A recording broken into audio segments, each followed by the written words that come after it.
Hey everybody, how's it going? Crypto Sloth back at you live, and today we have a really special show. It is the first Slothing Around interview, and we have a great guest coming on.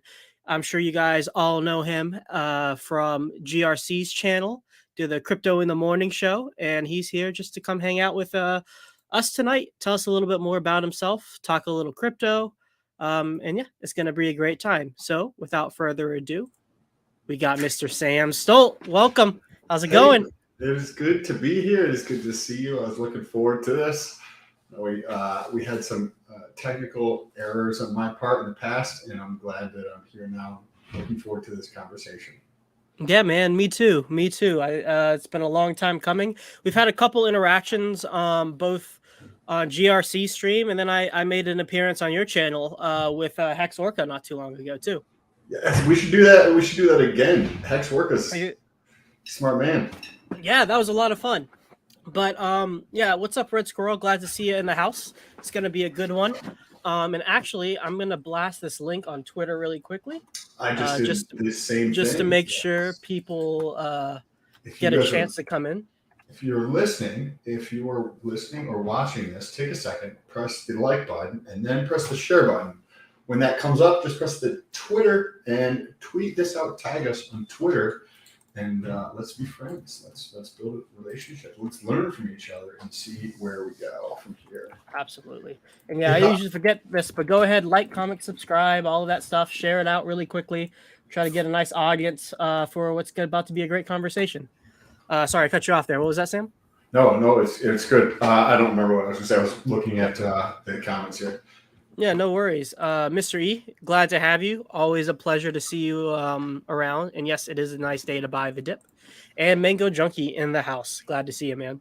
Yo, great to Excuse me. see you guys too. Mango Junkie, I've seen that before. Mr. E, I have not seen you before. But hello. But yeah, let's get started. So for this is basically just a pretty simple interview that's probably just going to turn into a fun, casual conversation. But why don't you start off just introducing yourself, Sam, a little bit? Tell us a little bit about yourself, and then maybe segue into kind of how you got into crypto and Hex as well. So, obviously, my name is Sam. I have always been in the finance and accounting realm, but I've done many different things over the years. I bought a business and sold a business. I've been to I don't know, I think around 18 different countries, traveling around. I was homeschooled my whole life. Prior to crypto, I like to invest in real estate. So I own some real estate, and I own some debt on real estate, which is, I don't know of anybody else who owns debt in real estate. I'm not trying to say that I'm cool by any stretch of the imagination, but it'd be cool to talk to more people who own debt in real estate to understand, because I don't know what the fuck I'm doing. I was homeschooled my whole life, so K through 12, I was never in a classroom until college, so that's definitely a different experience.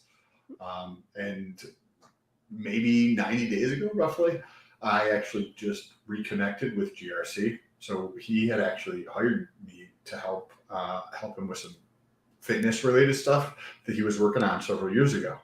And we'd still touch base every once in a while, every couple months or something. And I would see him posting stuff on crypto or Hex, but I didn't know it was Hex at the time. I didn't have a great understanding of Hex at all, of crypto at all. And so I see him posting, and I made the decision about 2 years ago to get into the next thing that I felt, right, that I could see. Because to give that context, 10 plus years ago, I was paying attention to Tesla, 2009, 2010. And I saw what was happening, and I started investing into Tesla, made a bunch of money in Tesla, but I didn't start investing until 2018. Think about that. I started in 2010. I have an article. Oh, wow. I have an article on Seeking Alpha in 2013, I think it is, when Panasonic and Tesla made the deal for the first Gigafactory. There's an article on Seeking Alpha that I wrote back then about that, because I was like, damn, this shit is so crazy. And why aren't more people talking about this?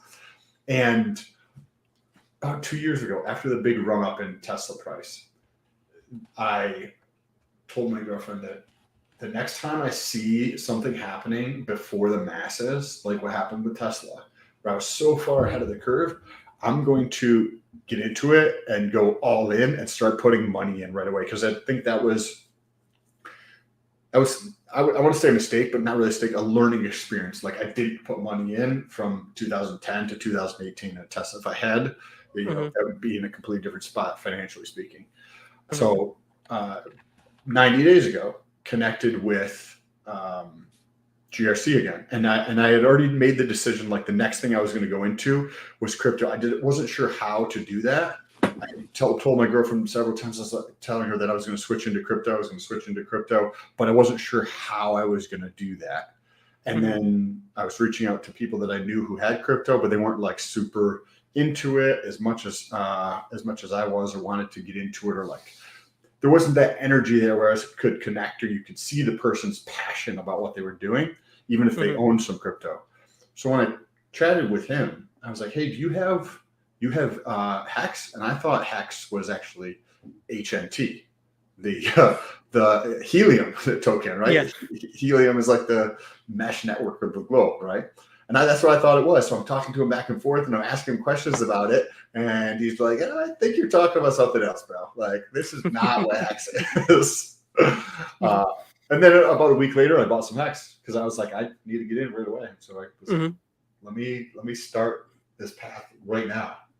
I want to ask you, how did you get into Hex? Like, I don't think I've ever talked to you about how do you get me personally, it was, I just happened to come across this not podcast, but it's this channel called Fresh and Fit. I was kind of listening to them on and off at the time, and they just happened to do this episode with two people, Charlie and Miguel, Dollar Cost Crypto and Cultivate Crypto, and they were just talking about crypto as a whole. And it's always been in the back of my mind. Like, I wanted to mine back in the day, but it wasn't profitable, so I just let it go. I opened up a Coinbase account like a long time ago, and I just never put it in because I never had money. But it's always something I've thought about just peripherally in the back of my mind. And then when they had that specific interview, just talking about the potential of crypto as a whole, something just clicked. It clicked in my head, and I just went all in from there. And then because DCC is one of like the OGs in Hex, naturally I got led to the Hex community. And in addition to taking their crypto course, which I think GRC actually did previously, the crypto mindset course, I also fell deep into the Hex community. And then it just, by kind of through researching everything that all the coins I've been exposed to, Hex was my favorite one. And that's why I'm kind of here. Were you into other coins before you were into Hex, or no? No, Hex was pretty much one of the first coins. I mean, like, I bought Bitcoin and Ethereum first, like that same day, because like that's just like the first thing you buy when you know nothing about crypto. But as I researched more and more, my position in Hex got larger and larger, proportional to my confidence in the system and my understanding of the system. Yes. Cool. You were just about to say something, and I interrupted you. Yeah. No. Don't even worry. Feel free to interrupt me anytime, man. But I appreciate that kind of wide view on kind of your background as well as how you got into crypto. And that's a big reason why I wanted to bring you on, because you have a really strong traditional finance background. If I remember correctly, you actually have some degrees in finance, as well as extensive real estate experience. And not only that, what I've been really impressed by you, what has really impressed me about you is how quickly you've been able to be not just onboarded, but understand crypto and Hex as a whole. I mean, you say this every once in a while on your channel, but you've only been in crypto for like what, 60 days, 70 days? I don't know. It's probably been closer to 4 months at this point, right?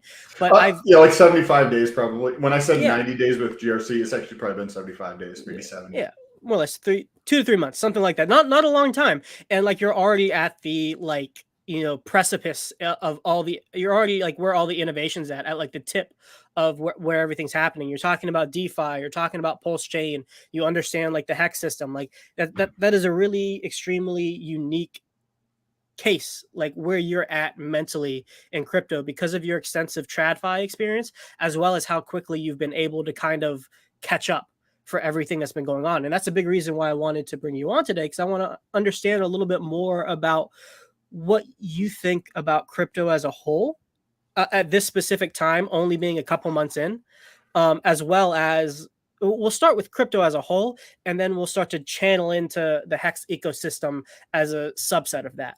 But tell us a little bit about like what do you think of crypto? I know you talk a lot about crypto and compare it to Tesla, which is something I'd like to dig into a little bit deeper later. But tell us a little bit like Remind me later about Tesla and yeah Hex, because there's a lot of similarities there that I see. yeah But on the broader crypto market, yeah if I read through this research report from crypto.com, hmm and they estimated there was about 300 million users in crypto, right? So that takes into account, I would assume that somebody's not a complete noob and would say that, we have multiple wallets. I guarantee that took place because there's far more than 300 million wallets out there.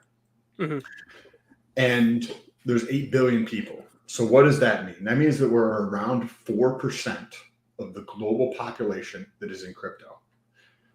When I look back at what was taking place with Tesla, you have this adoption curve that takes place, but it's more so to do with cost decline of the battery pack, right? So you have EVs, or electric vehicles, and the battery pack is what costs the most.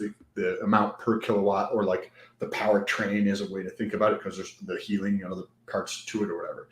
And this comes down over time, and it's coming down at a faster rate than the ICE was coming down, internal combustion engine. So at some point it crosses over, and at that point you can predict where it's coming, so that there's a giant uptick in the adoption for EVs. Like by the end of this decade, we're going to be 90% EVs. And there might be some people who don't believe that, but all you got to do is look at the data.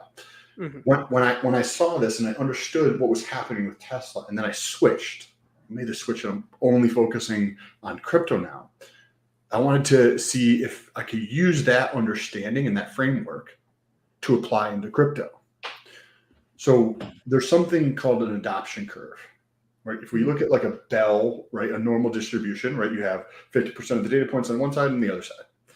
And there's innovators, which is about 2 standard deviations away from the center. So that's around 2.5% of the population of people who are going to adopt stuff. They're called innovators. Then early adopters, and then late majority. There's different textbooks that call it different things. And when you take this, the 2.5%, you stack it like this, it looks like an S curve. So it starts out very slowly and then starts to skyrocket up. Similar to, say, how the cost of a battery pack in a electric vehicle, like a television, right? You know how the televisions used to be $2,000 and now they're down? Same thing's happening with EVs, right? They're just coming down, but they're coming down at a much faster rate than what they are for ICE engine vehicles, like internal combustion engine vehicles, the vehicles everybody else drives. So when you see this happening, you're like, okay, where does that kink happen, where it goes like this, and then it just skyrockets up? Well, we're at that point in the EV market where by the end of this year, like maybe 15 to 20% of global production of vehicles is going to be EVs, which a lot of people don't understand. That it was like 9% last year. And this coming year is probably going to be 15 to 20%, which is astonishing because there's around 90 million vehicles, right? This growth rate is going to pick up. We're at 4% of global adoption in crypto, according to crypto.com, their research report. 4% is just past the 2.5%, which is that second standard deviation of way in the tail of a bell curve. What happens? We're right at that point. If this is that curve, we are right here. Right here. So even if you cut the growth rate from last year, 2021, by 50%, you cut that by 50%, by 2026, 2027, we're going to be at 50% of the world's population in crypto. This is probably like, whoa, this guy's out of his mind. He's been in crypto for less than 90 days. He's saying this stuff that, like, I guarantee that people were like, oh my God, this is going to change the world. Right? So many people are going to adopt this 6, 7, 8 years ago because of what crypto is and what crypto represents. People were probably thinking this a long time ago, but didn't understand the adoption curve. So you're like, well, is this really going to follow this adoption curve? Mhm. And if you look at technology, say you look at automobiles or electricity or televisions or microwaves or you name it, seatbelts or airlines or anything, any in terms of planes, when I say airlines, any technology follows an adoption curve. All of them look like that, where it starts out slow, skyrockets. When you get to maybe 75% of the market, 80% of the market, it starts to taper out and it goes this way. So it's kind of like an S, right? Mhm. So S curve for adoption. Every single technology has followed this. And I've looked at these adoption curves. So if you look at ones from, say, 75 to 100 years ago, it was like this, and it kind of came up like that to taper out. If you look at the last, like, say, 40 years or so, with any new technology, one thing that I've been able to see in the research is that instead of having the line kind of like go up like this, it goes up like that. Because of this is the internet, right? We're able to share ideas and information and products and services like that. So when you put all of this into perspective on the broader crypto market, we have something around 300 million. If you assume that crypto.com has some level of accuracy in what their numbers are, right? Mhm. Yeah, you could slap a standard deviation on it, and it'd be somewhere in there. Yeah. There's some plus or minus whatever. You run it 30 million, I don't care. It's whether it's 330 or 270. And you look at 2021, there's a tripling. So we went from about 100 million users to 300 million users in 1 year. If that growth rate, say the same, we're at 1 billion by the end of this year, right? 2022. That's 1/8 of the population. So if you just cut that down in half, we're at 450 million people in crypto. Now think about this: if we're in crypto, why is it spreading so fast? Because the number of people who are adding to the crypto base, so to speak, you probably told probably almost everybody you know about crypto. Yeah. I would bet, right? Yep. And that number is probably greater than 2, right? It is greater than 2. Yep. So now if you have 300 million people and everybody tells 2 people on average, because we're hyper in terms of increasing the adoption. So I'm talking literally, you can't be around me or I'm going to talk about crypto, right? Yeah. You have a whole morning show dedicated to talking crypto. You can't avoid it with Sam. My girlfriend just is like, hey man, I gotta go do something else. So if you have 300 million people and you just assume that people talk to 2 people, they get 2 people into crypto, right? Maybe they get their spouse and a friend into crypto, right? Their close coworker and their spouse.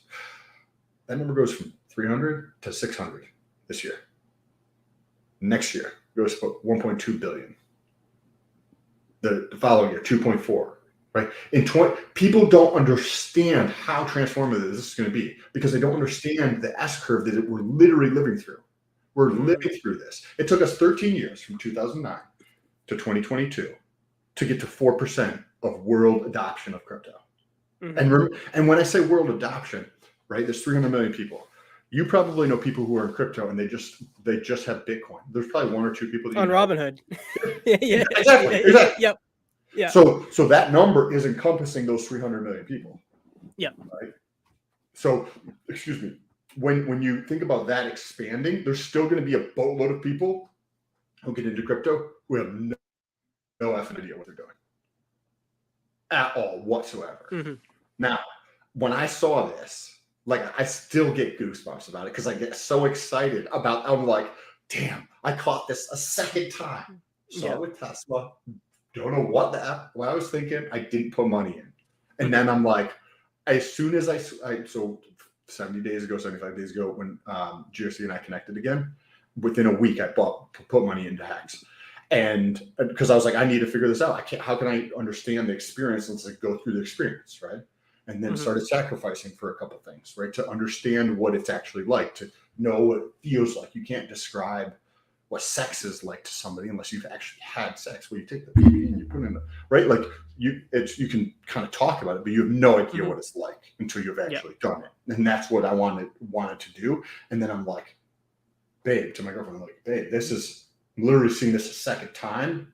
This is going to be crazy, because this is going to be what allows me to do some of the things that I've wanted to do for a long time. But because I didn't put the money into Tesla, like I saw it was going on, just to watch what was taking place, and I didn't do anything about it. I was like, there's no way I'm going to miss this opportunity. And now I'm telling everybody I can, because this is the biggest transfer of wealth in the planet ever. We're going to switch from fiat to crypto in the next 15 years. I'm super excited about this. Yeah, I think that's a very beautiful synopsis on kind of where crypto as a whole is right now relative to, the world and people's mindset about it. And so just me repeating back to you what I heard, you have this history with, or you have this deep understanding of adoption curves because you've witnessed one with electric vehicles. You identified this trend and you understood it at a fundamental level. And if I understood correctly, it's had to do with like the batteries of the electric vehicles charted against the combustion engines, and then when these two plots, for whatever the XY axis are, I don't remember exactly what it was, but they crossed a certain point where adoption is just basically guaranteed. Like it is almost like So when you have, by the way, I love the way you go through and went through it and kind of like paraphrase. I like that style of doing things personally. So you have ICE engine vehicles. There's something called Wright's Law, which states something like every time there's a doubling in aggregate production, the cost per unit drops by a constant. So what does that mean? So that means if you make 2 pens, or say if you make 100 pens, and then you go from 100 to 200 pens you can actually drive down the cost by a certain constant amount when you think of a global industry for something. So if you have it's very challenging to double the ICE engine vehicle market, right? I just mentioned that there are around 90 million annual vehicles produced globally. So to go from 90 million to 180 million, and then have that cost decline for an ICE engine vehicle, right, by just a constant amount, takes a while because we've had so many doublings already. When you have an industry that has technology as the base of it, right?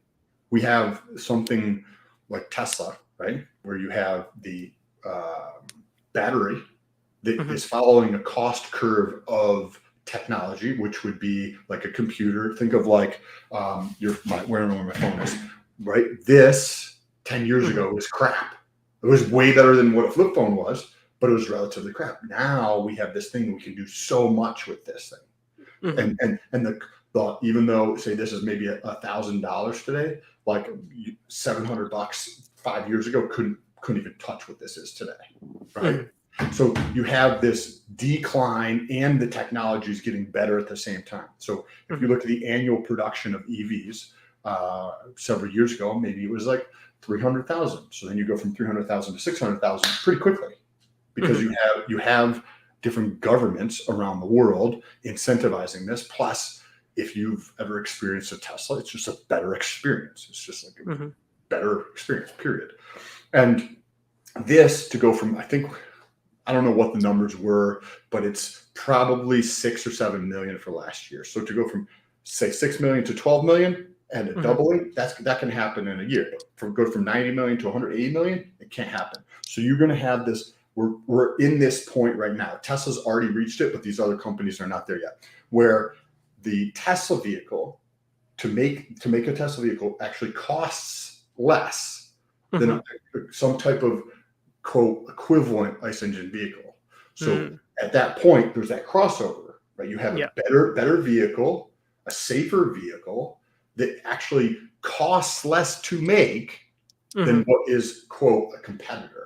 So you have this thing where it's just a way better product at a cheaper price that lasts longer, that is safer, more storage, all this other stuff above and beyond it. It would be like you get the best flip phone, and I get the best smartphone. Like which one's better, right? Kind of thing. And at that point where it is cheaper, the rest, these other OEMs are catching up. There's a tick over where it doesn't make any sense to buy an ICE engine vehicle These vehicles are going to be obsolete. Do you want to use a flip phone?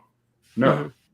Just doesn't make any sense to use it. So we see this happening, and the same exact that cost decline is Mm-hmm. what triggers it. But in crypto, it's just going to be because the technology is spreading. I've been here for 75 days. In 75 days, I've seen probably maybe 15 different projects launched. That's a feverish pitch. That's quick. Like any industry to see 15 new projects of something launch. And I'm in a microcosm around like Pulsechain and Hex. And I see 15 projects launching. Imagine what it's like across the entirety of crypto. Yeah.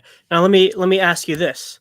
So I think I understand what you're saying is that at some point these electric vehicles become more it becomes more economical to make them versus the analog or the previous technology. What are those things in the crypto space that you see as analogous to like the ICE and the EVM that makes you believe this is on a S curve for adoption? So when I think about that's an awesome question. When I think about that, I think of 4 types of people that are kind of drawn to crypto. In crypto, there's an abundance of people who don't really particularly care for government, whether it's like you're a complete anarchist or you just think the government should be substantially smaller, right? There's another group of those people who don't like regulations or think that regulations should be less or they should go away over time or whatever. Another group of those people is taxes and having less taxes or no taxes. And the last one is privacy, right? So you have this group of 4 different types of people who are all drawn into crypto. And when you talk to people, like we're here early because we're kind of like looking for this type of stuff, right? Related to money. This is a better way to make money or store our money because we understand the broken system over there. But when you talk to people who are interested in those 4 areas, and you could talk to your mother, right? And she can understand, not necessarily crypto, but she can understand privacy. She can understand the regulations are burdensome.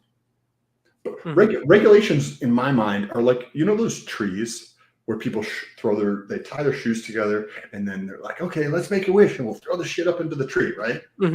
And then you're like, okay, cool. Wow, look at that tree, man. There's 37 pairs of shoes in it. And then you come back in a year and there's 370. And then come back in a year and there's 3,000. You come back the next year, the tree's dead because it has so much weight on it from all these shoes. When you think of that tree as a metaphor for society with regulations that are just constantly thrown up into the tree year after year after year that never go away, what does that do to society over time? It kills society. It slows things down in terms of innovation or progress to such a slow rate that like people will move out of that system, right? That's going to kill that society because of those regulations. And the same things with taxes, or with just like how flawed the money system is. So fundamentally, the new thing has to be way better than the old thing, right? EVs are just substantially better than ICE engine vehicles. Like people think it's around green, it's like green. Who gives a shit? I don't know of like maybe one person out of thousands of people that I talk to who've owned Teslas or own Tesla that like give a shit about because it's green. It's just a better experience. And when you look at crypto, it is just a way, way, way, way, way, way better experience, similar to how EVs are such a better experience than ICE. And because of those things that we just mentioned, because it's so much better on all 4 of those areas, that is going to continue to accelerate this as more people understand what is taking place. Hmm. And also the other bank accounts going to get destroyed. That makes perfect sense. So just like with EVs versus ICEs, not only do they become more economically feasible to make, as well as to meet the demand of just vehicles in general versus the normal internal combustion engines, they're also better experience as well as just a better quality overall. And you see crypto as an analog analogous to that, in that with these 4 points, less government, less regulation, less no taxes and privacy, people can get around or get behind one or some combination of these fours. And so just like EVs fill their market share, or they fill some sort of demand, crypto fills that demand for most people, which is what it's gonna give its velocity to get off on that S curve. Is that Yes. kind of what you're getting at? Very nicely put, Yeah. because it's So so much better. mhm, So, and just like how we see, I would assume, I don't know, right? yeah, As crypto continues to accelerate, the legacy system is going to die at a faster and faster rate, right? yeah. Because So that kind of has to. so let me ask you this: how does Hex fit into this whole picture that we've kind of outlined so far? There's a lot of people who see Hex as like the holy grail of crypto, Hmm. who see it as like the end all be all in terms of it is absolutely stunning, amazing. I personally don't know if I believe that yet. It Hmm. could be. As I've mentioned, I've been in crypto for 75 days. So Hmm. I don't think I have the authority or experience to say that so definitively, Hmm. that this one thing that I understand relative to maybe the 14 others that I kind of understand Hmm. is such an amazing thing, because there's tens of thousands of other things out there. Now, with that being said, if it is that thing that is so good, then I do believe that this thing called Hex will probably show up on every single blockchain out there, every single layer one. If Hmm. it's that great, somebody's going to take a version of it and put it on their chain. Hmm. Right? It just makes sense. If it makes sense in this area, so there's a guy I know, and I don't know him personally, but just through the internet, Hmm. who uses, I forget the site. It's one of those like couponing sites where you can buy stuff at a super big discount. Yeah, What I are know. they called? I don't know what they're talking about, but I know what you're talking about. You can get like a spa experience Like for like 60% off or something. yeah, like the extreme couponing kind of stuff. But it's like a lot of times it's like around services. I can't remember the name. Restaurants would Groupon, use it. Group, yeah, like a Groupon Groupon. type. Okay. Yeah. Yes. Okay. So what he does is he goes to Groupon, and maybe Hmm. he'll pick a category like nail salons, right? So Hmm. then he'll go to Groupon and he'll see what is working on Groupon, right? Because they give you certain stats like, hey, this is sold X number of times. It's been up here for this period of time, right? Sells at this price. Here are all of the details of that. Hmm. That, in one sense, is a sampling of the population, right? Because there's only certain people who use Groupon. So you're Yep. like, Groupon, very large company. I mean, like relative to a lot of companies, right? It's very large. They have a lot of data behind this. In this one segment, this is one thing that works. So what he does is he will go through and say, nail salons, this thing right here is selling very well. He will basically copy that or paraphrase it, and he will stick it on Facebook as a Facebook ad to that local nail salon, and it works. And he's Mm. generating millions of dollars a year because it works in this arena, which has Hmm. millions and millions of users. It is a high likelihood that it's going to work in another part of the world Hmm. called Facebook, which also has billions of users, just because it's already got a gigantic data set over here. And Hmm. when you think about that relative to Hex, if Hex is so great, then Hex is going to show up on every single chain. Mm. Okay, I see what you said. Some version of it. Hmm. So because the value proposition is so great, just by default, people are going to copy it and bring it over to wherever it doesn't currently exist. is Yes. essentially okay. And how do you feel that interacting with the value proposition of Hex? Do you think it enhances it, decreases it? Do you think Hex doesn't care? What do you think about that? Like, what do you think that does to the Richard Hart's endorsed Hex contracts? And that's a great question, and I'll actually Hmm. probably turn it back on you, but I think it could be more of like how people see crypto, as in Bitcoin, Ethereum, Hmm. right? Like if I talk to like my mom or somebody who doesn't understand crypto, Hmm. they're going to think of crypto as Bitcoin. That is the entirety of crypto is Bitcoin, Hmm. or Bitcoin and Ethereum. That is what crypto is. And if that holds to be true, if that plays out in the future where there's a version of Hex on every single chain, Hmm. um, then that could be the same idea where, hey, these are all the kind of very similar, but this is like the OG of what this version is.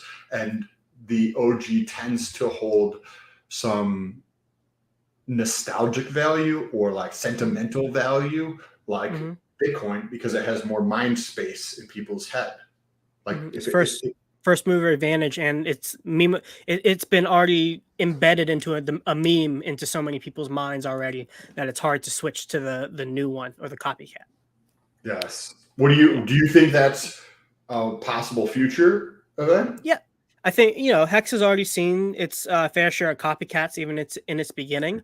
But I have a slightly different take than you do on this. Please I share. think the share mechanism in Hex is as revolutionary as people say it is, and I do think people will copy it, but not as a carbon copy of Hex, but they're going to integrate the principles of the time lock via the mechanism of the share system. It might not look like the share system, but they're going to take those principles and they're going to integrate it into their own unique protocols. So I think we're going to see like cousins of Hex or like children of Hex who are inspired by the share system and what Richard Hart and I guess really Dev Kyle built into Hex and what gives it so much value. We're going to see that permeate and become kind of like the meta for smart contracts for a while. Like you'll be able to see hints of Hex and a lot of different smart contracts coming out in the future. That's how I see it working out. And of course, yeah, go ahead.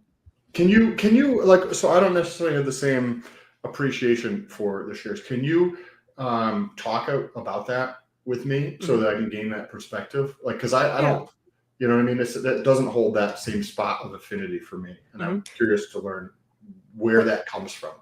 yeah. Let's get into that, and I think that'll lead me into the next question I wanted to ask you, and then I'll give you my perspective on it. Is explain Hex to us. Like if you were to onboard a new person, how would you explain Hex to them? Sorry, actually, no, not how you explain it to a new person. Explain Hex as you best understand it right now. I describe it as like a CD Hmm. to most people, Hmm. because most people are not interested in the nitty gritty. Most people Yeah. are not actually curious enough to learn all the Yeah. details.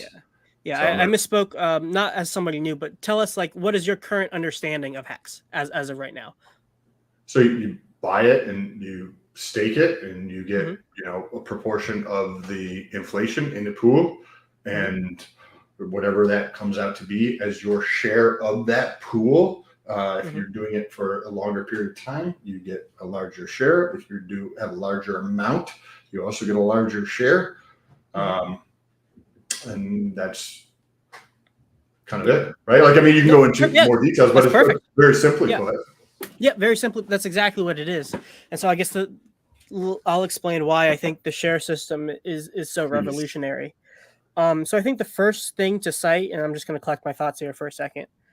Um, the first thing to cite is the average stake length. So this share mechanism has gotten people to stake on average for about I think 6 point something years, like almost 7 years. We'll just say 7 years on average. And when I look at the way it's structured, it makes sense to me why people are staking for that long. So and a lot of it really it really boils down to the longer pays better bonus. So in order to gain your percentage of the inflation of the hex system, you are able to get an advantage over other people by leveraging your time. So even though you may not have a decent amount of economic mass to gain a large percentage of the inflation, you can leverage the thing that we all have, which is time, to get that larger percent of the inflation. And then on top of that, it's the fact that the share rate always goes up. So in order to ensure that people cannot continuously stake the same amount of hex for the same amount of time, you have to either one, stake more hex, or two, stake longer. And the reason why that happens is because after everybody end stakes, the system calculates whether or not they have had the largest ROI in the entire system. And if they have, the amount of hex it costs to get a T share, or really to get one share, goes up. So they can't restake that same amount of hex and the interest they earn for the same amount of time to get the same amount of shares. So you've entered this system where you gain a percentage of a proportion of the inflation, and if you want to maintain that share of the inflation because you believe in the system, let's assume that you do at the end of your stake, you then have to commit more to that system to keep your same proportion of the inflation. And so because this price of the shares only goes up in terms of hex, the entire system follows this up and to the right chart that's programmed into the system. The price, specifically the price. I don't think I explained it that well just then, but that's kind of the general overview on why. So what about that is so unique where a lot of people think that's great? Because I mean, you look at a lot of things, and the longer you hold them, the better you're going to do. I mean, so like that's how I see it, right? Yeah. And I'm like, okay, makes sense. It doesn't seem super extraordinary to me at the place where I'm at, and I'm not. So many people seem so gung-ho about it, and I'm not grasping the same point of view that they have about it. I guess at least from my perspective, it's the first system that has such a what's the word I'm looking for? It has such a reward mechanism hard coded into its system in a trustless way. So the fact that you don't have to go to some middleman to obtain this yield is that amplification factor that makes it so much more powerful. That the system works independent of people contributing to it, or will pay out independent of somebody else's work. As well as, and this is something that comes from my background in biology, is that theoretically what this share system does, it creates a positive feedback loop for people's behavior to participate in the system. Because like I said before, if you want to continue to maintain your stake of the system, you have to go back and re-participate in that system. So you participate in the system, you get paid, your stake ends, you get more. We'll assume the price goes up. Now you've obtained more of an asset that's gone up in price. That's something you want to continue to participate in. But in order to participate, you have to get involved you have to get involved in a greater magnitude than you originally did to maintain that same amount of to have the same proportion of the system you had previously. Yes, no, it's the first thing I've ever seen like that, and maybe I just haven't gone through the experience of like having enough of my bag in hex to kind of gain that perspective as other people. I think it's awesome, and I think that it's definitely a blessing for me to be able to get into crypto and find the first thing to get in crypto is hex for me, right? Like that was the first thing I got. Well, actually, I think I actually sacrificed for Pulsechain before I bought. Diving into the deep end. Right, I was like, I need to do this. It's going to be ending right away. And then 2 days later, I bought some hex or whatever. But it's very unique. I like. Yeah. Well, tell us. Well, let's see. Tell us a little bit about how it's been broadcasting your crypto journey for these last 70 to 90 days on GRC's channel. How's that been? How's that experience been? It's been great. So one of the things that I value is learning. Hmm. Another thing that I value is like giving back or helping people. So these two things, learning and providing value, are two things that I internally get a lot of satisfaction and fulfillment from doing. Hmm. Learning new stuff and that is interesting to me, as well as providing back. And so what I'm able to do by that channel, as well as on my channel, and giving out, like putting out videos, is I get to learn new stuff by creating a video. One of the things by doing a video, I do on my channel, I'll do like, okay, I'm just look into this topic and then I'll just share whatever it is, right? And in order Hmm. to do those videos, I need to look into a topic, which means I need to learn something new. And Hmm. so it's a way to force myself to learn. And then by putting it out there, I get to share it with people. And some people find it unique. Some people are like, hey, you missed this thing over here. So it's an experience that I love. I've been creating content for about 10 years. Hmm. I And saw some of your old stuff. I liked it. Some of your old like skits and stuff. They were really funny. yeah. like 5-6 years ago, I was just like scrolling through your channel. I was like, damn, this is awesome. This is great. Long time ago. It's a good I don't know, time. what was But it? It was that the pre-workout. pre-workout? That pre-workout, yeah. That was great. Such a goofy time, but it's a blast, right? How long have you been making videos on YouTube? Me, since I started this channel, so like 3 months now. And by going through and creating this, you have had to learn new things, but Hmm. also you have to, like, because you're reaching out to people, you're also meeting new people, which then they're sharing different points of view, which then again is expanding, right? So it's one Hmm. way to think about learning. And so I use the channel as a way to do both of those things that are super important to me. I Yep. love meeting new people too. And I love Hmm. like hearing what their points of view are, because maybe I don't agree, maybe I do agree, or maybe I'm just able to take that point of view and expand the way I think about the world Yeah. in a different way. So going on with GRC, like I don't necessarily spend as much time like reaching out to people as he Hmm. does. So it works out You fantastically do because all the research, and he brings all the people. He brings in all the people you want to talk to, and you just get to have great conversations every day. yes, it's fantastic, man. It's great. I can tell he loves it too, because he's like, I would just bring people on and let them talk, and I'm having a great time. Yeah, and then you learn something It new, works out. right? Yeah. Yes. So it works out. It works out perfectly. I'm curious to see, Hmm. where we can take that. Yeah, Because I'm excited to watch that channel grow. You guys have had great growth too. You guys have become like a pillar in the community, and it's because you guys are consistent every day. 11 a.m. is at least an hour. At least an hour. at least Usually an more. hour. Usually more.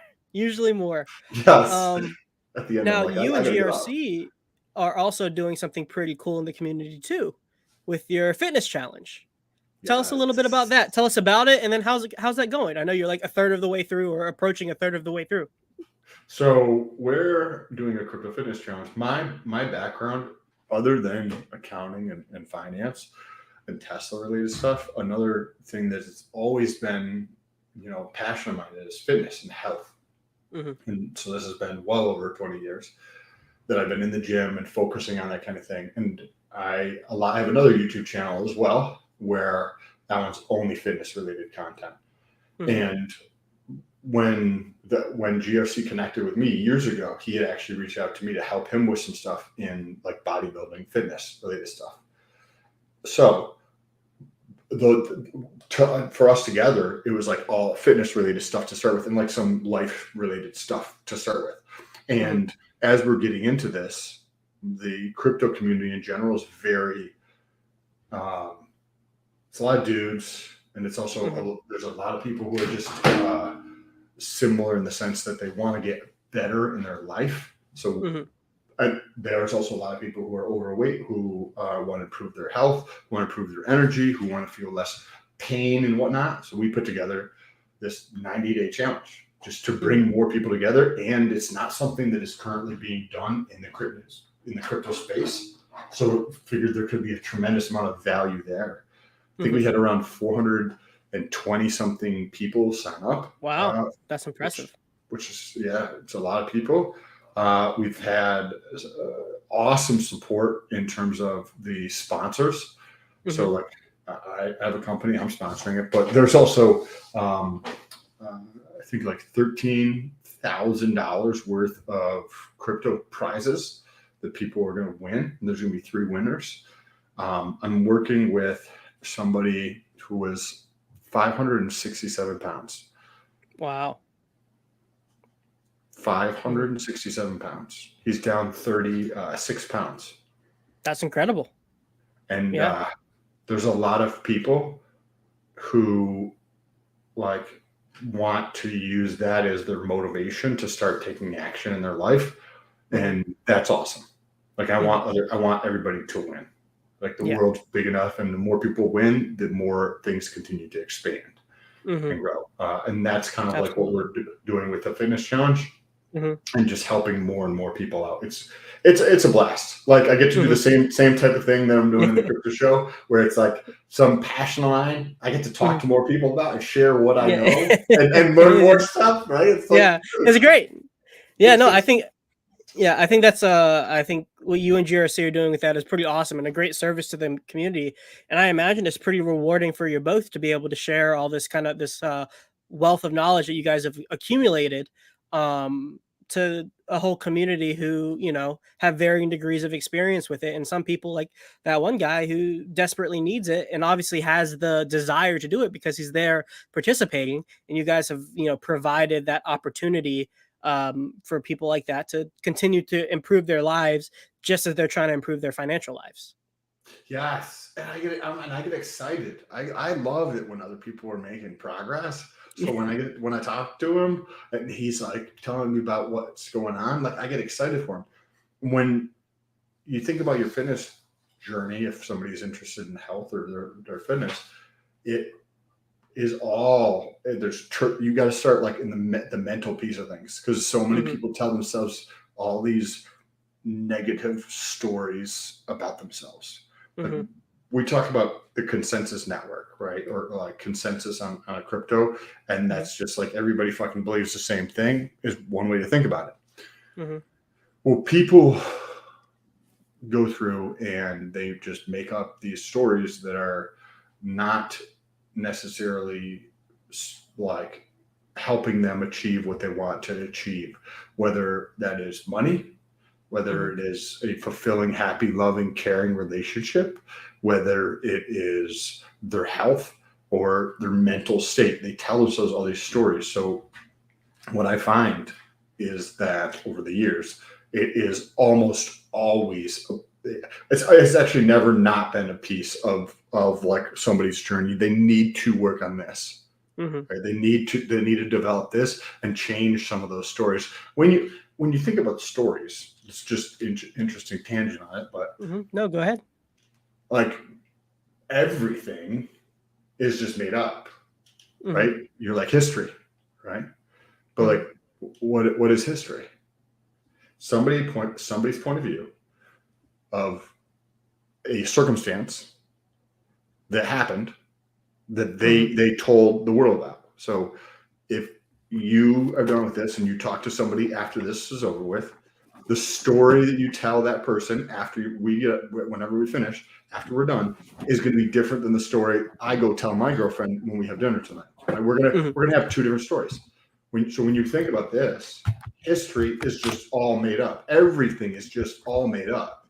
That you get to choose whatever you want to believe as a human being. That's a beautiful thing about being humans. We can change those stories that we believe to achieve whatever it is that we desire. If there's a belief that we have, I call them stories, right? If there's that story, we can change that story. We tell ourselves to change where we want to go, how we feel, the experience that we want in this thing we call life, whatever. That's down a little bit of a tangent there or whatever, but no, that makes perfect sense to me. You know, one of the sayings that resonates with me, but that I think is really congruent with fitness as a whole, especially this mental aspect that you're talking about, is that, you know, getting healthy physically is simple, but it's not easy because of those mental obstacles that everybody experiences them in different ways, but in some way, shape, or form, that narrative that we're telling ourselves is preventing us from doing those very simple things that we can at least intellectually regurgitate and say that we need to do. Like, oh yeah, move more, eat less, sleep better, consume healthier foods.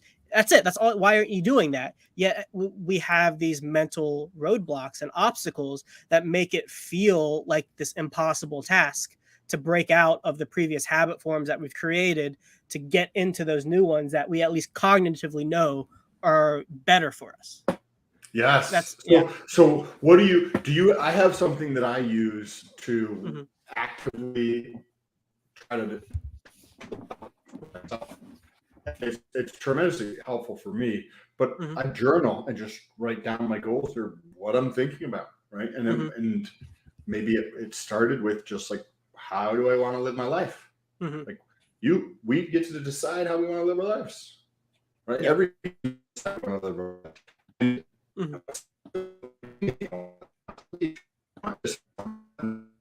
Nope. I think you're breaking up a little bit there, Sam. I don't know. Hello? Hey, can you hear me? Yeah, yes. I can hear you. You broke up the last like 4 or 5 seconds. If you just want to repeat that really quickly. So you're talking about journaling. Yeah, I went through that journey and I started to go deep with it. I look for those things in the stories, because if you have something in your life that is like reoccurring, as in like you have to be aware that it maybe creates discomfort in some fashion. Like it's something that's reoccurring that you like, hey, I want to get better grades in school. Hey, I want to create more friends. I want to learn something new. I butt heads with this person all the time. I want to make more money. You're not feeling happy. You don't feel like energy. You want to see a six pack, whatever that thing is. And if I'm journaling and I recognize this is the thing I try to pay attention to all the time so I can work on changing my stories. If there's something that comes up reoccurring, that's an issue that I need to take care of. That's a story that I need to explore, the story I'm telling myself, so that I can shift that story to allow me to go in a different direction and see different things, or, create a story that's more aligned with the path I want to live. And you've seen a lot of success with that? Tremendous. It's been very, very, very helpful to me or whatever, but that's all. Yeah. Journaling is definitely a powerful tool, but, we can switch back to crypto. Yeah, no, it's perfect. And maybe that'd be a conversation to have on another stream, because I would love to continue to share ideas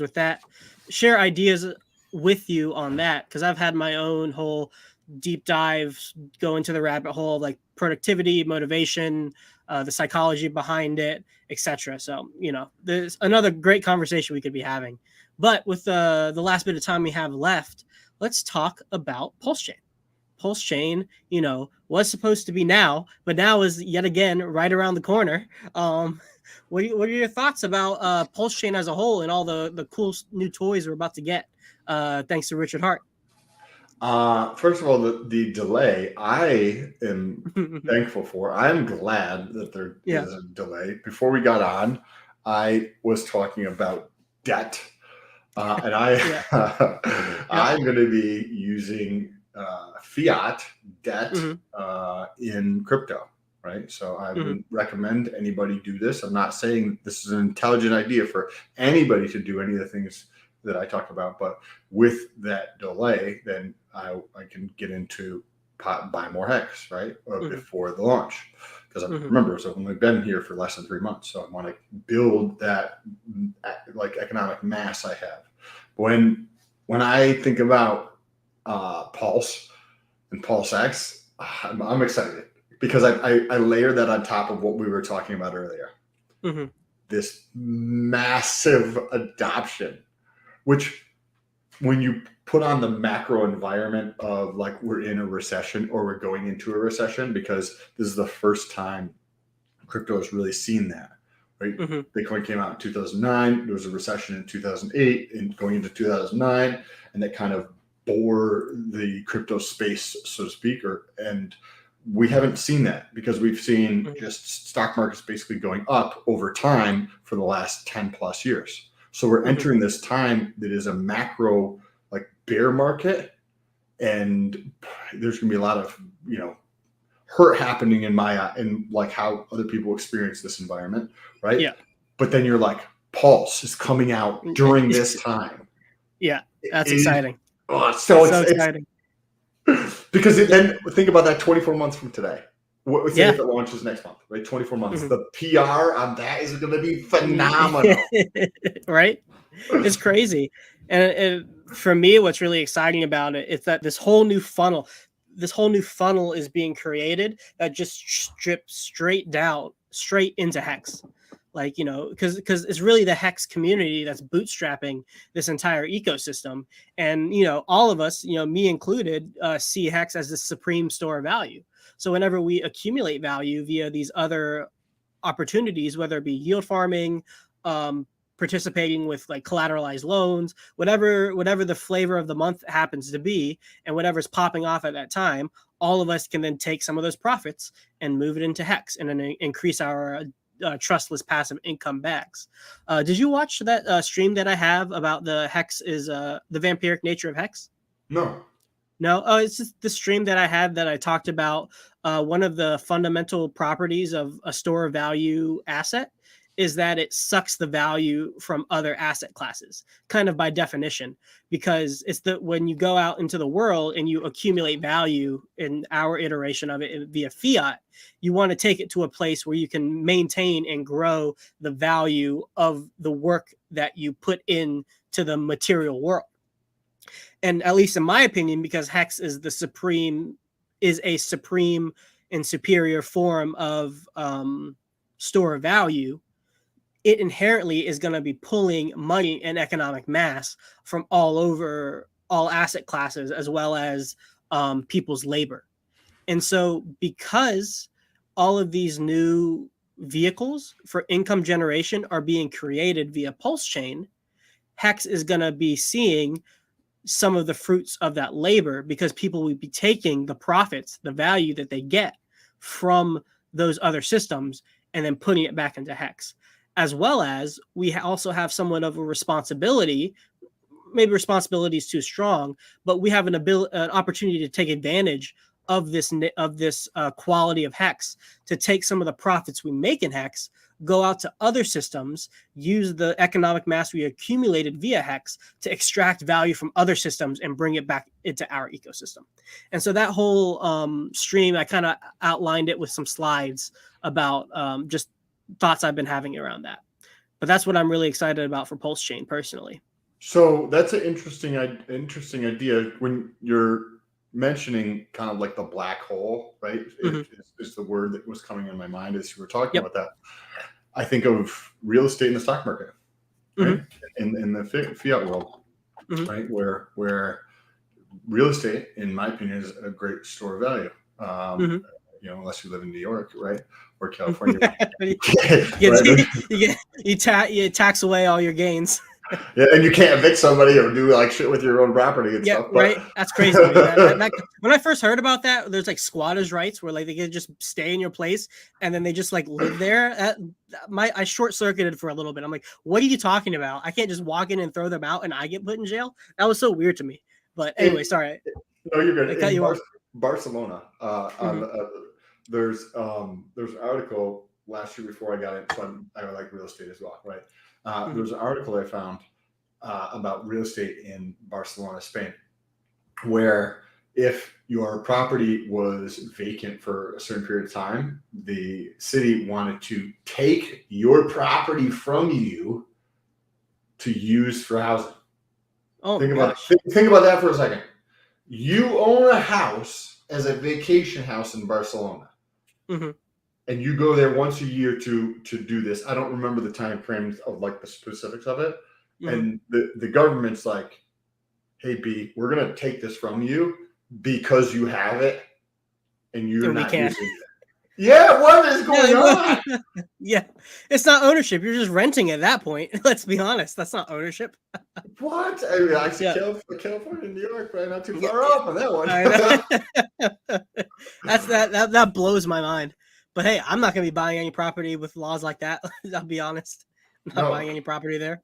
no, yes. I forgot which direction we Black were hole going. real estate. That's kind Yes, of thank you. your analogy. Hmm. So that's how I think of real estate. Real estate, a lot of people own real estate because it's been traditional. It's like safe asset to kind of put your money into that you can Hmm. earn more money and it grows over time. Whether you're earning cash flow, there's tons of tax benefits to it, Hmm. and it tends to appreciate over time, right? Yep. So it has these, and then you have the depreciation, so you can pull that out for other reasons. But anyways, but there's a ton of benefits to that. And if you're describing this like hacks, I just did a video on taxes, Hmm. and I'm not an accountant, right? But think about think about this for a second. So I read through the IRS's website on like virtual currencies, and then a Q&A section on it and how they defined it and that kind of thing. It could be argued that stake is a capital loss because the tokens have burned. Yeah. So that could be similar to real estate. So this is just kind of backing up what you're saying, right? Yeah. Right.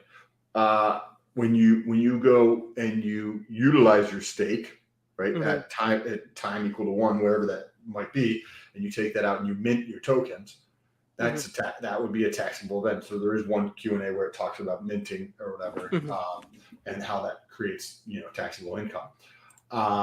That's a super interesting theory. I like that. So, question: there's going to be Pulsechain, and Hex. Which do you personally see as seeing the next 10,000x first?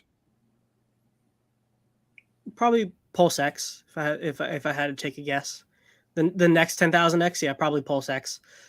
Just because buy and burn, single-sided staking, deflationary. Yeah, those three things seem to make it easier for it to pump versus the other coins. Pulse has some of those qualities. It has the burn, but not the buy and burn. It has the fixed supply, and is deflationary, but to a lesser degree, and to a degree that's proportional to the usage of the network, while PulseX is proportional to the usage of the DEX.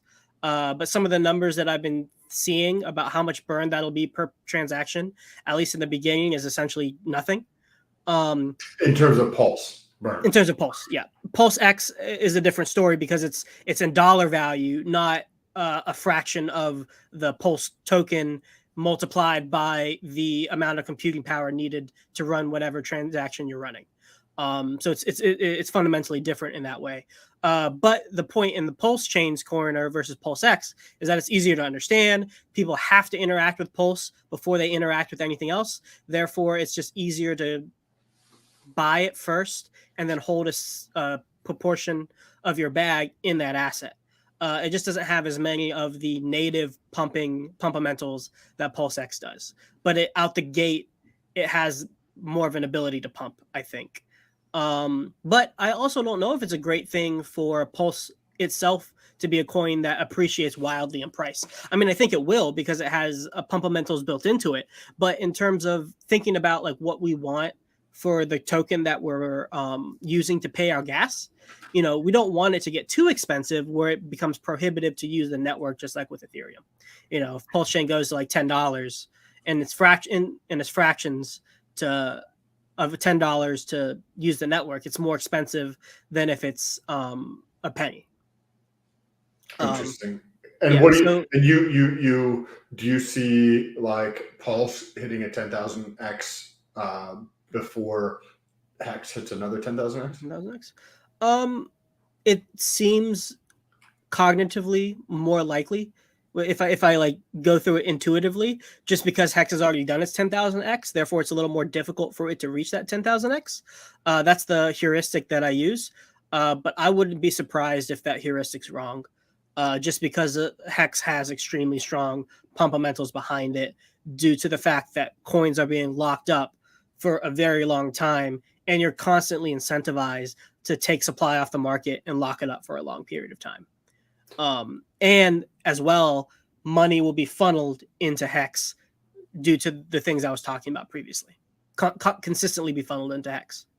So do you see that as like, because you had previously mentioned it kind of as the store of value, right? I've heard people categorize it as that way, and it kind of pulling money from other things, right? So I was thinking about which do I think is going to potentially hit another 10,000x first, right? Yeah, it does look like PulseX in my mind.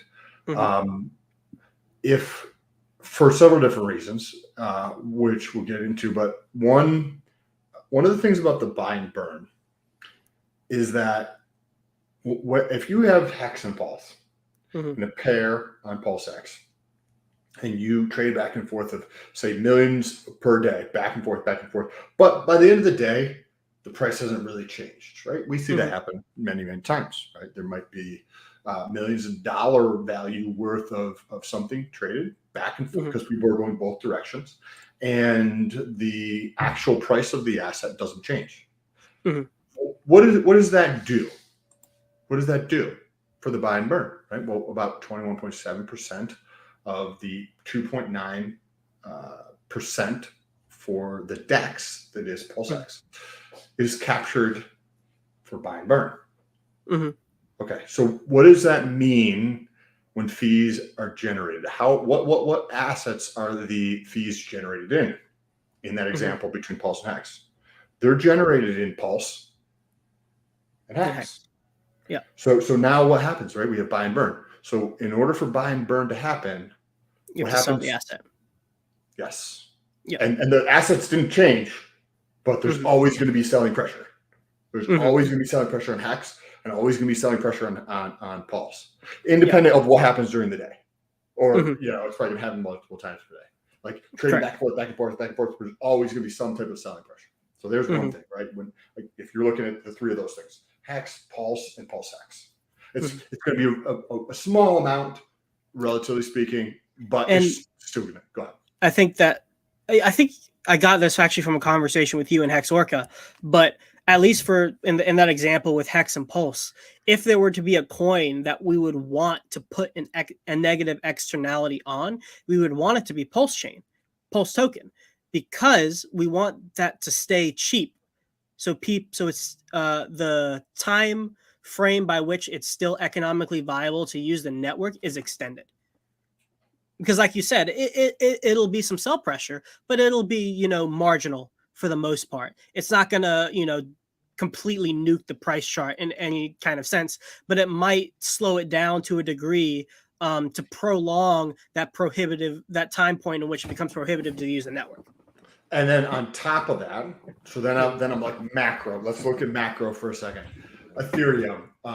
From the time that I've been in Ethereum, fees have ranged from, I think the lowest I've seen is $4 and change to over $11,000, right?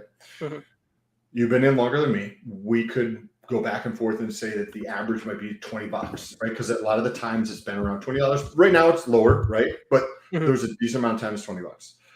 We could say it's $10 or whatever. We could say it's 37. Like, it doesn't fucking matter. The math is the same. You just change the number yourself. $20. What is the fee on Pulse? It is a fraction of 1 penny. Yep. When people think about trading something, they don't really think about the fee on Uniswap as much as they do the fee on Ethereum. Current people, most people, they do think about the fee at the DEX to some degree, like a small portion of subset of the population, but the broader population thinks about the fee on Ethereum. So what do you think happens to volume when you have a 10,000x decrease in the price to trade? The same exact shit that you have on Ethereum is now going to be on Pulse. And you go from $20 to 20% of 1 penny. Yeah. The volume it goes up a lot, skyrockets massively. And so Yeah. when you put these things into perspective, you put the Hex has already had a tremendous run. Not that it won't have more. Mhm. I think Pulsex probably has the best chance of hitting a 10,000x first out of those three things. But I do the downside to this, or the argument for Hex, Mhm. is that if you understand people's behavior, right? When people make money, they believe it's an intelligent strategy for most people to take money off the table. A lot of people think this way. Mhm. So if there's enough people, and that virus of an idea that the store of a value continues to spread, that Hex is a store of value, it is a black hole for people to place their money in that could potentially yield tax benefits today and push those into the future, right? By getting a capital loss today. That argument, right, is pretty strong, and I do see that potentially growing. And if you look at say Pulse has a 100x or something over some period of time, 2 years or something like that, right? Maybe 1,000, whatever that number happens to be. There's going to be people who sell their Pulse, like you mentioned, to go into Hex.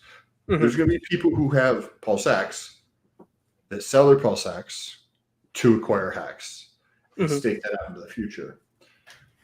I think that's going to be enough additional pressure on Hex to get it to 10,000x before the other two? I don't think so.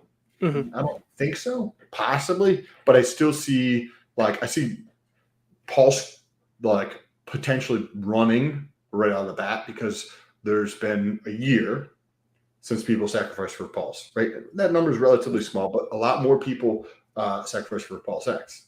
So you're going to have like the selling pressure from people from a year ago because like, I want my money, bitch. Right? And then they're going to have right. That's the perfect description. I want my money back, bitch. that's exactly what's going to happen. And then you have people who are in Pulse X who think that they miss out. So I think initially in the short term, we see a drop in Pulse X because there's going to be people FOMOing, right? They're going to be like, I missed out on Pulse. I got to switch from my Pulse X to Pulse. So I see Pulse. I think Pulse X in the medium term, whatever the first 10,000x, I see it happening probably first with Pulse X due to what we just talked about. In the medium to shorter term, and we can talk about the hexes like we talked about in the beginning if we have time. Like there's basically going to be 4 different hexes, right? But I see Pulse X dropping, right? I think there was, $1 billion sacrifice for Pulse. There's going to be a boatload of those people who sell some of that to buy Pulse, right? They're going to sell some of their Pulse X to buy Pulse, right? So Pulse X could perform better in the closer term, and it could also be added to say Binance, right? That's Richard's kind of mentioned that, which has that in that corner, like. You know what I mean? Just to make it holistic and take a look at each one of those things. Because if Pulse is on there, but PLSX and Hex are not on there, that's just a giant funnel to get. And a lot of people just hold the main layer one, like you mentioned. You mentioned it. You're like, people are just going to sit in that. Yeah, I mean, there are arguments for and against each one. And for me, like Pulse X seems to consistently come out the winner in that which one's going to do it next. Which is why if we see a nice dip in Pulse X, I am not going to be shy about picking more up.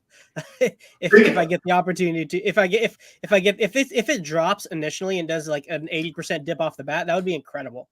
Like I'd be so happy. And then you get to single side stake it and then earn yield without the risk of impermanent loss. It's awesome.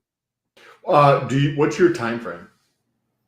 Like in terms of when I want to take profits, or like how when long do you want to take profits? Are you going to wait till 10,000? Like where are you at in this? And like, are you saying like, okay, 36 months, 48 months, 2 years? Like where are you sitting there? Yep, I think I like Crypto Kool-Aid's his little heuristic: no touchy for 2 years. That's what he says. You can't touch it for 2 years. I'm in a pretty unique position where, because I'm in school and I have at least 2 more years till I graduate, I don't need the money at all. Like I'm living off student loans right now. And so I know for 100% certainty, I'm going to have my living expenses covered because of those student loans. So whatever money I have to put into this can literally sit for 2 years without me losing any sleep over it, just because I have no responsibilities in that way. So I am able to hold for 2 years. If things get a little crazy and things start going like wild to the upside, like really, really quickly, I would probably at least de-risk my position for my initial investment. And I would just use that as a set of stables to hold to rebuy back in at an 80% dip. So it wouldn't be like taking profits to my bank account. It would be taking profits to increase my stack and have flexibility to participate in various parts of the ecosystem. So de-risking would be switching a portion of the portfolio from where it is to A stable coin. Stablecoin, and you personally wouldn't be putting much into Hex from that potential. Obviously, it's conjecture. Mm-hmm. Like when that comes to that point, you could be. I would. What I'm going to do is just assess the Pulsechain market as a whole and see what I feel the best deal is at the time, and then slowly dollar cost average into that coin. And Hex will definitely be one of the coins that I dollar cost average into, because I want to increase my long-term T-shares. I have my ladder set, but I want to get more HSI stakes set for the max stake length in order to be able to be positioned really well to take advances out on those in the future. I want to up my T-share game, and I want to up my decentralized credit some more still. I'd like a larger position in those. So I'm going to just give a little preview for anybody who is watching or watches this. Yeah. Hey, anybody who's still here, hour 20 minutes in, I appreciate you. Thanks for hanging out with us. Yes. I know I haven't interacted with the chat too much, but I appreciate all of you guys who've been sticking around. So yes, I do as well. And if you enjoyed this conversation, we're going to be diving into Hedron, HSI stakes. We're going to be talking about the loans. We're going to be talking about OpenSea and the other marketplace where you can buy the NFTs from Hedron Wednesday at 6 p.m., I think, right? Yes, sir. Wednesday, 6 p.m., but not here. You got to go to Sam's channel for that alpha. Yes, and that's going to be we're going to actually go through and work on valuing NFT on OpenSea. So what does that mean for people who are listening? Would it be cool if there was discount codes you could use in crypto to buy shit lower than what it's actually trading at? Right? Hex is at 8.5 cents. What if I was like, here's a discount code. You just punch in 1, 2, 3 at the checkout, and you get 5, 10, 20, 30% discount on Hex, right? A lot of people might use that. Well, with the NFTs that Hedron allows you to create by using an HSI stake, they're being sold. So that has this price, and it equates to so much Hex. Now, that could be a good value or not a good value. That could equate to a 5, 10, or 20% discount. We're going to be diving into all of the details around that on Wednesday, 6 p.m. EST on my channel. So really looking forward to that conversation. Before we got on, we talked briefly about Hex, and this will be like the last thing here. Mm-hmm. Hex 4 versions, right? Because when we like to, I'm assuming you're the same way, at least it comes across, right? That when you talk about something, that you try to think about it a little bit more holistically to see a bigger picture, to then try to understand reality. When we look at eHex, we're going to get a copy of eHex on Pulse, right? So we're going to have pHex and eHex. Mm-hmm. And then we're going to have 2 other versions. There's going to be somebody who takes some pHex through the bridge on Pulse over to Ethereum. So they're going to have wrapped pHex plus eHex on Ethereum. And then you're going to have people who do the exact opposite, and they are going to take Ethereum Hex, bring it through the bridge on Pulse X, and now you're going to have wrapped eHex, right? So we have 2 versions on either side. Yep. Now, if you look at either DEX, whatever DEX you do to it, it's probably going to end up on V3 on Uniswap if there's a pair set up, and it's definitely going to end up on Pulse X for the pairs.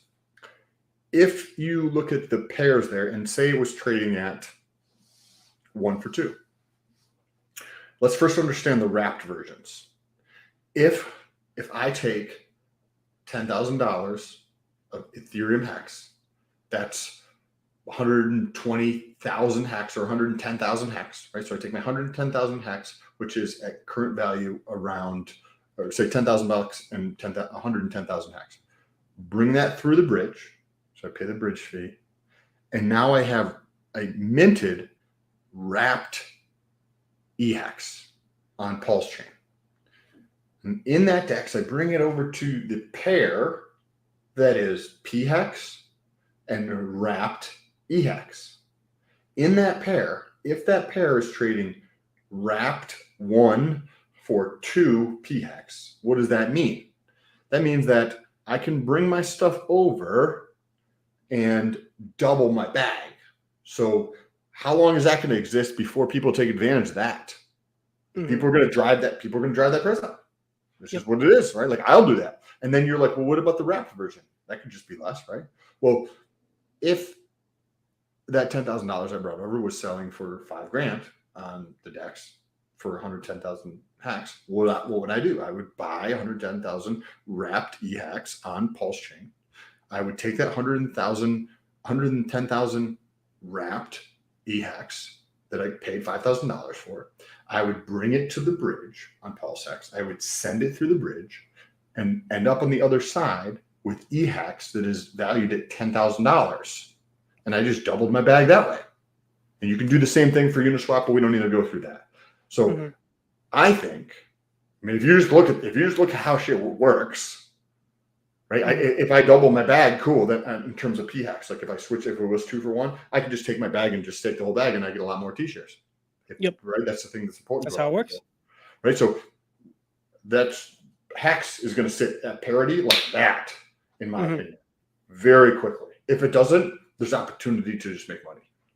But if it's trading at a different amount minus fees, you can increase your bag very quickly. T-share arbitrage, basically. Like which system can you obtain more shares on, and then you take the one that is more valuable in price, switch it over to the other one, take the difference between those two and stake it out, and now you have extra coins sitting there with T-shares at the same time.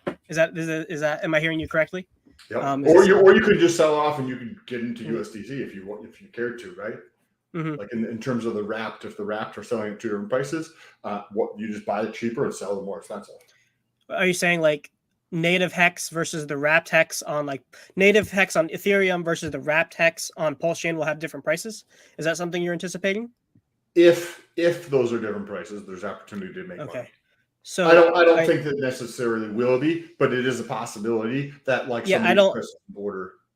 I don't think there's any precedent, at least in the DeFi world, for a bridged asset being worth more or less than the native asset, just because it's redeemability on the bridge. And there's just arbitrage there. So just get arbed away immediately if there's ever that opportunity.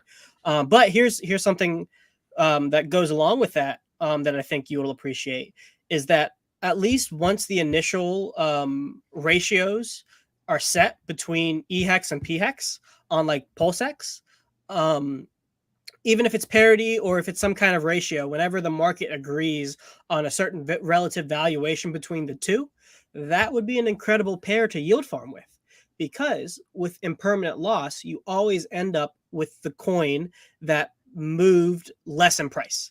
Like if 2 coins go up in price, the one that goes up less, you end up with more of that one. If one stays the same and one goes down, you end up more with the coin that goes down. You always end up with the less valuable pair. But in an EHEX PHEX liquidity pair, you're just ending up with more hex. But so it would be wrapped EHEX, correct? Yeah, you'd have to bridge it over to be able to stake it. Yes. Yeah. Okay. Yes.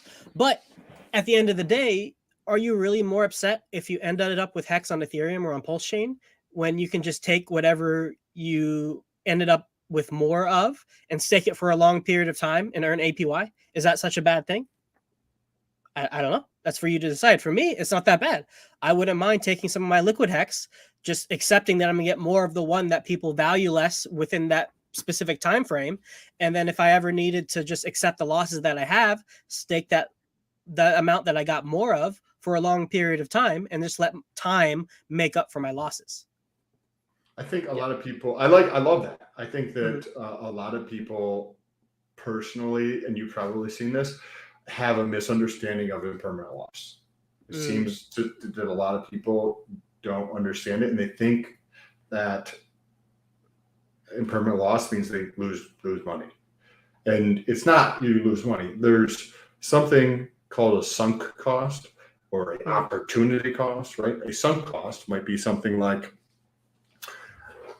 I bought tickets to something to go to, and it's outdoors, and it's pouring effing rain on the day that I'm supposed to do that thing outdoors.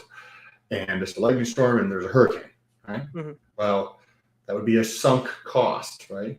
Now, an opportunity cost would be something like watching the show, right? You and I having this conversation. I could have been doing something else, right? Mm-hmm. Could have been doing anything else, right? So when you think about like opportunity costs and sunk costs, that's how I see impermanent loss. Mm-hmm. Fancy vernacular to like screw up people who don't understand what those are. You made a decision to provide liquidity. If you don't understand that you can hold one completely of the pair, right? Because you have a run in one direction, either one goes up or one goes down, or some combination of the both, and you will end up with all of one of those assets, and that could be a scam coin. So once you understand that could be a scam coin, right off the bat, you should never provide liquidity in something that you don't fully understand and are okay with holding either one of those things. Because I don't see impermanent loss as that's a bad thing. It's just an opportunity cost or a sunk cost, depending on how you look at it. Mm-hmm. Yep, it's the risk that you take to earn the yield that you generate. That's what impermanent loss is. The yield is given to you because you're providing some kind of value and taking on some kind of risk. The value is you're allowing people to trade, you're making the pair more liquid, you're providing a service to the ecosystem, and two, you're taking on impermanent loss, so you're compensated for that risk via whatever incentivized yields there are for that pair. I think overall people overblow impermanent loss, especially when you frame it within the context of just pair two coins that you don't care that you hold more of one over the other for a long period of time. Like if we're playing a 10-year game and I know I'm going to hold these coins for 10 years, then I might as well earn yield on both of those coins, get that, and then keep stacking my bags. Like it just makes sense. But of course, like, you have the whole Luna debacle. If you had any pair with like UST, you have a bunch of worthless UST now and nothing of the thing of value. So like you said, you just have to know what you're yielding. You have to know what impermanent loss is. You have to understand what you're yielding on, and you have to understand your thesis on the market as a whole and what coins you want to be having exposure to for that long time frame. Yes, perfectly said. I completely agree. Yep. I don't know if Pulsechain is going to have the auto compounding. So Uniswap, I'm providing liquidity on V3 Uniswap. And they don't have auto compounding. So like anytime I want to take my earnings and I want to put them back into my pool or take them out, right? It's a step that I have to take. So if Pulsechain is the same as that, which I think they'll probably have auto compounding, I would think, because it's V2, but I don't know for sure. So in the example, right, of like playing this into the future, right? If you do on a monthly basis and you earn X number of fees in the pairs that you just did, and one is moving more than the other, you can take your fees and just get into whatever token you're more bullish on. Yeah. Like to offset your position in one way or another. And then to multiply, I guess, the complexity as well as the opportunity with this, we have new derivative products on top of Hex, where now we can speculate on their relative value versus Hex or Pulse, but in this case, Hex.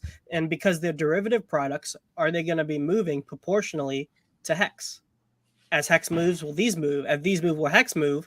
And do we have an opportunity to get exposure to multiple facets of the Hex ecosystem while also earning trading fees and the incentivization token on PulseX? That's a whole other conversation we can have. We'll do that. We'll do that on Wednesday. That's a whole nother day. We are coming up on a solid hour and a half. Sam, I want to thank you for your time. I really appreciate it. It's been an awesome conversation. I had a ton of fun. If you're open to it, I would love every so often just having you back on, talking about where you're at in crypto. Keep the conversation going. I think this could be a fun conversation that we continue to build across on for years to come. I completely agree, and I would definitely be open to doing that. This is a blast. I enjoy your talking to, because you have a open mind to the perspective, and you also appreciate that, whether you agree with it or don't, but trying to see that there is other ways of potentially seeing things, and that's a very valuable thing, and I appreciate that in you. Thank you for having me on. Thank you for anybody who was listening or is listening. Appreciate you as well. Don't forget to press that thumbs up button. Yep. Oh, hey, Sandy. Thanks for popping in right at the end. I appreciate you coming in. It's a great hour and a half to go catch up on. But yeah, everybody who's been here, all 11 people watching now, I know there's a couple people who have been here consistently the whole hour and a half. I appreciate you and your viewership. Let's see. Sam, show your stuff before we go. Where can we find you? Right there. Right there. Sam Stolt, you'll find him. Sam Stolt. I'm actually Motley, Motley Investor on Twitter. Yes. He made a bet with me that I can't beat his Twitter following by the same time the fitness challenge ends July 30th. So he has over 14,000 followers on Twitter. I'm at 3,800. So I have a long way to go. But the only way I see you know what he bet me is 50,000 hex. So I don't have to pay, but if I beat him, I get 50,000. So it's like a call option, right? Yeah. Which is odd, it's a joke. But the only way, which is way more hex than I personally own at this moment. The only way I see myself winning this, the 50,000 hex with the Motley bet is with the people who are watching help. If you found value, find this interesting, if you're like, hey, maybe I will go help, go press the follow button on Twitter. Actually, do you share this? Yeah, go ahead. Yeah, share your screen, man. I'll share my Twitter in the comments here. So if anybody cares. Thanks, Flat Earth Underground. And yeah, while he's looking that up, guys, if you just want to throw a quick like, if you're not subscribed, just go ahead and if you want to see more of my stuff, hit the subscribe button. If you don't, that's fine. But yeah, just show a little love to the channel. I am trying to get to 1,000 subscribers, just because that is where you unlock super chats. And I would like to have a segment on my show every time I do a lecture or every time I do an interview like this, where we go through and all of the funds that I get from the super chat will go into a crypto sloth portfolio where we all get to manage it together and we all kind of get to see it grow. As the channel grows, our finances grow collectively at the same time. So I think that would be a fun thing to do. And once I hit 1,000 subscribers, we can go ahead and get that started. Yes. So make sure you subscribe. I will also go through and share this out again right now. Appreciate you. Thanks for hanging out with us, Bullish. I appreciate it. Yes, Bullish. Thanks for being in here, Bullish. I appreciate you, man. Make sure you check. Sam is always on at 11 a.m. On GRC's channel, and I think they also you stream it on your channel too. So if you want to pump Sam's numbers, go watch on his channel as well. Yes. Go watch on both. Watch on my channel. GRC has enough live people watching. Just check out my channel. Hey, Crypto Sloth, I'll talk to you soon, man. Yeah. Did you want to share that screen really quickly? Or are you good? Oh, I shared it into the chat. Oh, in the chat. Okay, never mind. All right, everybody, take care. I'll see you next time. Go on Sam's channel on Wednesday, and then on Friday, I believe I will be having RG3 on for another interview. So watch out for that. We rescheduled. Busy man. Awesome. I'll talk to you soon. Everybody, take care.